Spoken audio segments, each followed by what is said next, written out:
जिसका मुझे था इंतजार, जिसके लिए दिल था बेकरार, वो घड़ी आ गई, आ गई। जी हाँ, वो घड़ी आ गई है, यानी जिसका मुझे बेसब्री से इंतजार रहता है। ठीक है, और मुझे तो रहता है भाई। अब आप लोगों को रहता है या नहीं रहता ये तो मैं नहीं जानती, तो ये बताने के लिए आपको थोड़ा सा कष्ट करना पड़ेगा कि इस वीडियो के नीचे कमेंट करके बताना पड़ेगा कि इस घड़ी का किस किस को इंतजार रहता है। तो अब कुछ लोग सोच रहे होंगे कि वो कौन सी घड़ी है जिसका मुझे इंतजार रहता है और आपको रहता है कि नहीं रहता है, ये सस्पेंस है। जी हाँ, मैं बात कर रही हूँ नवरात्रों की, माँ के आगमन की। तो माँ का आगमन होने वाला है और अब 2-3 दिन ही बचे हैं माँ के आगमन में, और मुझे तो बहुत इंतज़ार रहता है नवरात्रों का, क्योंकि ये जो नवरात्रे हैं ये 9 दिन मुझे पूरा एहसास दिलाते हैं कि मैं माँ के साथ 24 घंटे हूँ। वैसे तो माँ हर समय साथ रहती है, लेकिन ये 9 दिन बहुत ही खास होते हैं, इसलिए कि बाकी दिन हम सेवा तो करते हैं, पूजा करते हैं, माँ को भोग प्रसाद चढ़ाते हैं, लेकिन जो माँ का श्रृंगार है, माँ के वस्त्र है, उनको पहनाने के बाद माँ की जो छवि दिखती है ना, वो इन 9 दिनों में दिखती है बहुत खास।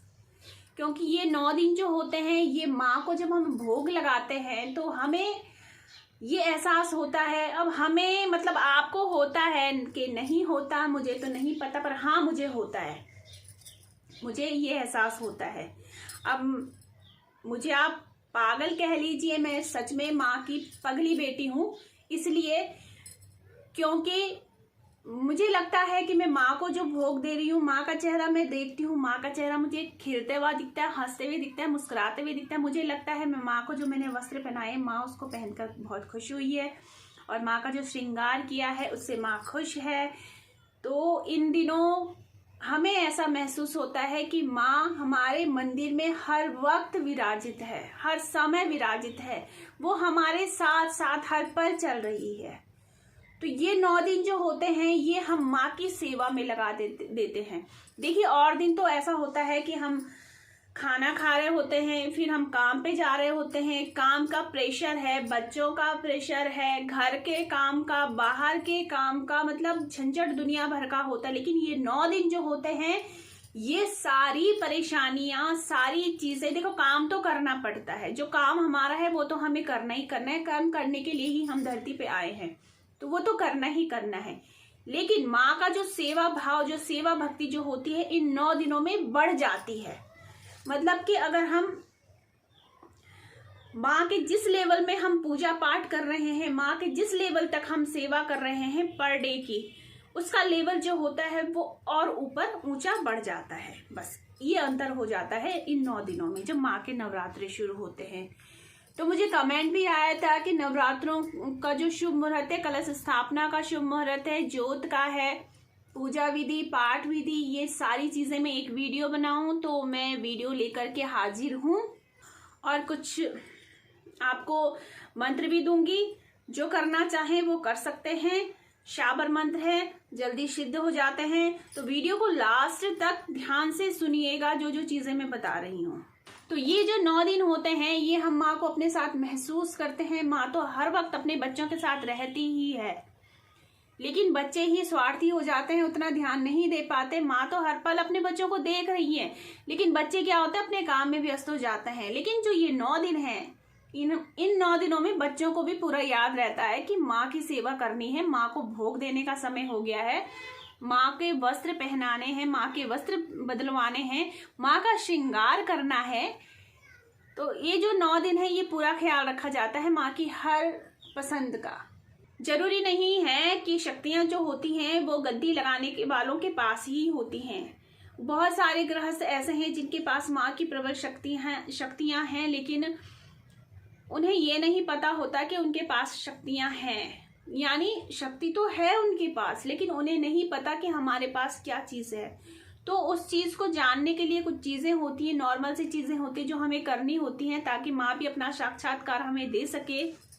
वही चीजें मैं आपको बताती हूँ। तो आपके पास जो शक्ति है और सोई है उसको जागृत करने का समय आ गया है। इन 9 दिनों में आप अपना पूरा समय माँ को दीजिए और जल्दी से चेतन हो जाइए और ध्यान से मेरी बातें सुनिए जो मैं बता रही हूँ। तो सबसे पहले मैं बताती हूँ आपको कि नवरात्रि जो हैं वो कब से शुरू हो रही हैं और कब तक रहेंगी। तो 21 मार्च 2023 को अमावस्या है और अमावस्या के दूसरे दिन प्रतिपदा तिथि होती है।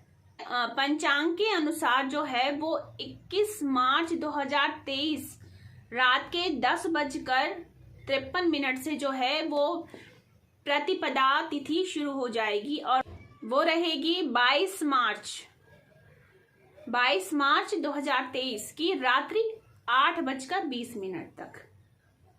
फिर से सुन लीजिए, प्रतिपदा तिथि जो है पंचांग के अनुसार जो शुरू हो रही है वो 21 तारीख की रात को 10:53 से शुरू होगी और चलेगी 22 मार्च तक रात के 8:20 तक प्रतिपदा तिथि रहेगी। उदया तिथि के अनुसार हम ज्यादातर उदया तिथि में ही अपने व्रत को शुरू करते हैं। जब सूर्योदय होता है उसी को माना जाता है। तो हमारा जो पहला व्रत होगा वो होगा 22 तारीख को, 22 मार्च को। ठीक है, पहला व्रत जो होगा वो 22 मार्च को होगा। 22 मार्च को हमने क्या क्या कार्य करने हैं वो आप ध्यान से सुन लीजिएगा। सबसे पहले हमने सूर्योदय से पहले हमने जागना है, जाग करके स्वयं स्नान करना है। स्नान के जो हमारे नहाने का जो पानी होगा उसमें हमने गुलाब जल डालना है और आप चाहें तो अष्टगंधा आता है उसके थोड़ा सा कुछ छींटे मार सकते हैं पानी में, वो थोड़ा सा डाल सकते हैं, अष्टगंधा डाल सकते हैं, थोड़ा सा हल्दी डाल दीजिए जो आपके नहाने का पानी होगा और हो सके तो 1-2 बूंदे नींबू की डाल सकते हैं। और अगर नहीं डालना चाहते हैं तो आप गुलाब जल डालिए, हल्दी डालिए, ये 2 चीजें भी काफी हैं। उससे आप स्नान कर लीजिए। स्नान करते हुए मन ही मन आप अपना माँ भगवती को याद करते रहिए।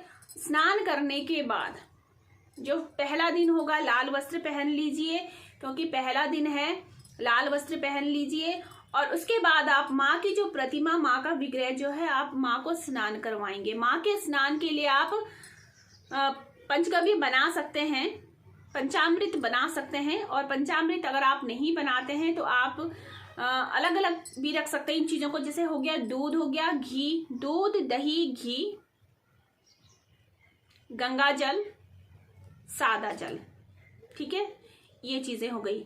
या फिर आप सादा जल अगर नहीं डालते तो आप गंगा जल करिए, दूध करिए, घी करिए, दही करिए और थोड़ा सा शहद करिए। ये चीजें आप मिक्स भी कर सकते हैं और अलग अलग करके स्नान भी करवा सकते हैं।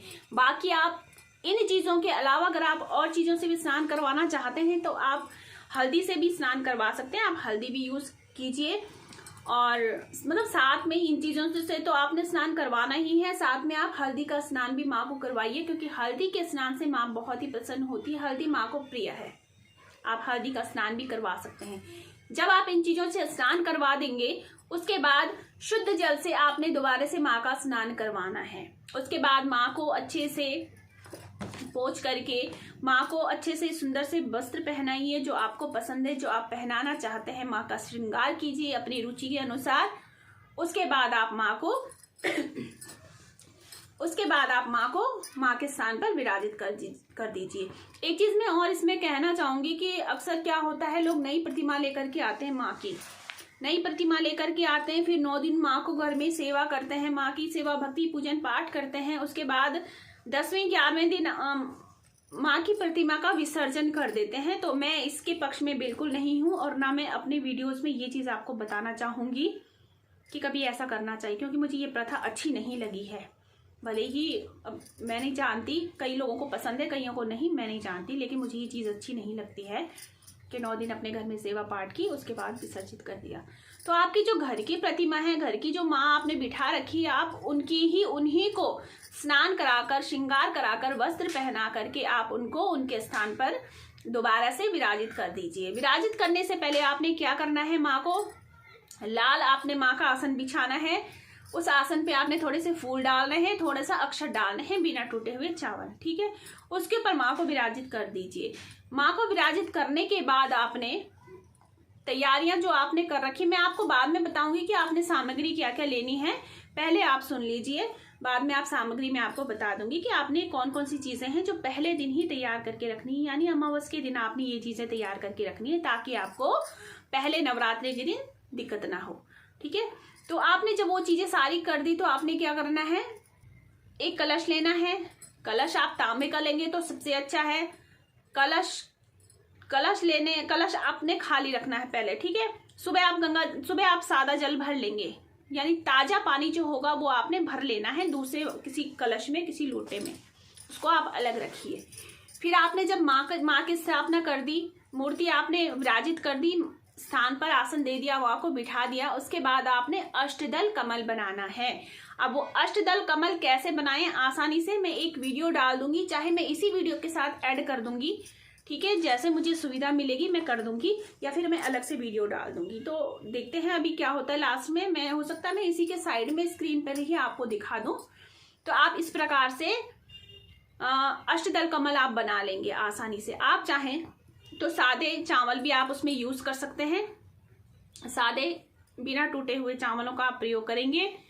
आप चाहें तो उनको रंगीन भी बना सकते हैं, अलग अलग रंगों से आप उनको रंग सकते हैं। काला रंग नहीं करना है, उस काले रंग के अलावा आप उनको हर प्रकार के रंगों से रंग दीजिए। गुलाबी हो, नीला हो, हरा हो, पीला हो, लाल हो, बैंगनी हो, जैसा आप, काला नहीं करना बस, बाकी आप कोई भी रंग उसमें कर सकते हैं। 8 प्रकार के रंग आप उसमें यूज कर सकते हैं, ठीक है।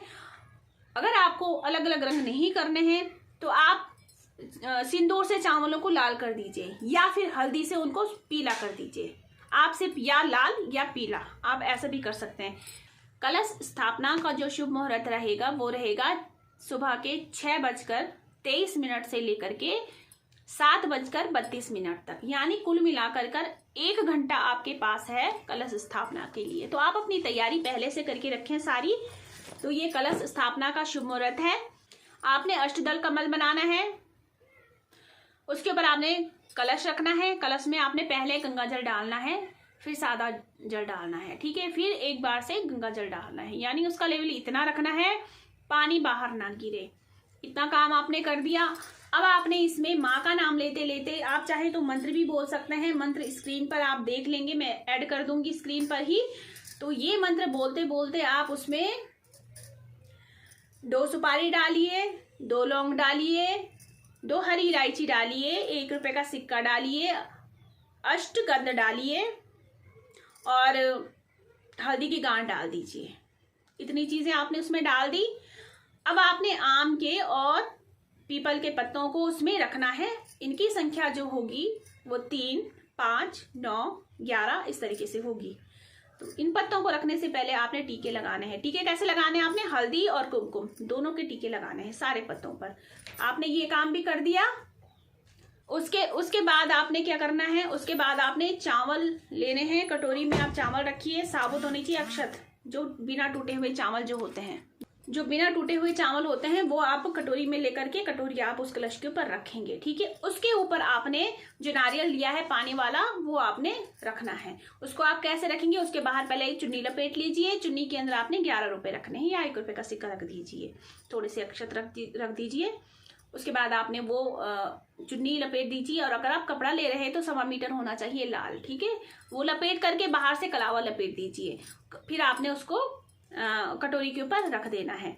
कलश नारियल आपने किस तरीके से रखना है उसकी एक वीडियो मैंने पहले भी डाली, आप सर्च करके देख सकते हैं कि जो नारियल रहेगा वो किस तरीके से रहेगा, कैसे हमने नारियल को रखना है कलश के ऊपर। तो ये हो गया आपका कलश। कलश में हम देवी देवताओं का आवाहन करते हैं। तो कलश स्थापना जो है वो पूरे ध्यान से कीजिए, किसी से बात मत कीजिए, कहीं अपना ध्यान मत भटकाइए उस समय पे। तो ये हो गई कलश स्थापना, ठीक है। इसके बाद हमने जोत प्रज्वलित करनी है। जोत हमने कैसे प्रज्वलित करनी है, जो हम घी की जोत जलाएंगे। अगर आपके यहाँ का जैसा मौसम होगा उस हिसाब से आप घी की जला सकते हैं, तिल के तेल की भी जला सकते हैं। जिनके यहाँ सरसों की जलती है वो सरसों की जला सकते हैं। अपने रिचुअल जो आपका है, रीति रिवाज जिस प्रकार से आपके यहाँ आप उस तरीके से कीजिए। दीपक में भी आप 1 रुपए का सिक्का डालेंगे, ठीक है। और बत्ती जो बनेगी वो 1.25 हाथ लंबी बनेगी, रुई की बाती बनेगी, 1.25 हाथ लंबी बनेगी, नाप करके बना लीजिएगा। और बत्ती इस तरीके से बनाइएगा कि वो बीच में खंडित ना हो, बदलने की जरूरत ना पड़े। लेकिन अगर बदलने की जरूरत पड़ भी जाती तो उसका भी सॉल्यूशन है। उससे पहले आप उसी अखंड जोत से एक दीपक जलाकर अलग रख दीजिए। जोत से जोत नहीं जलानी चाहिए, आप माचिस से या कपूर से जोत ले सकते हैं और दूसरे दीपक को जला सकते हैं।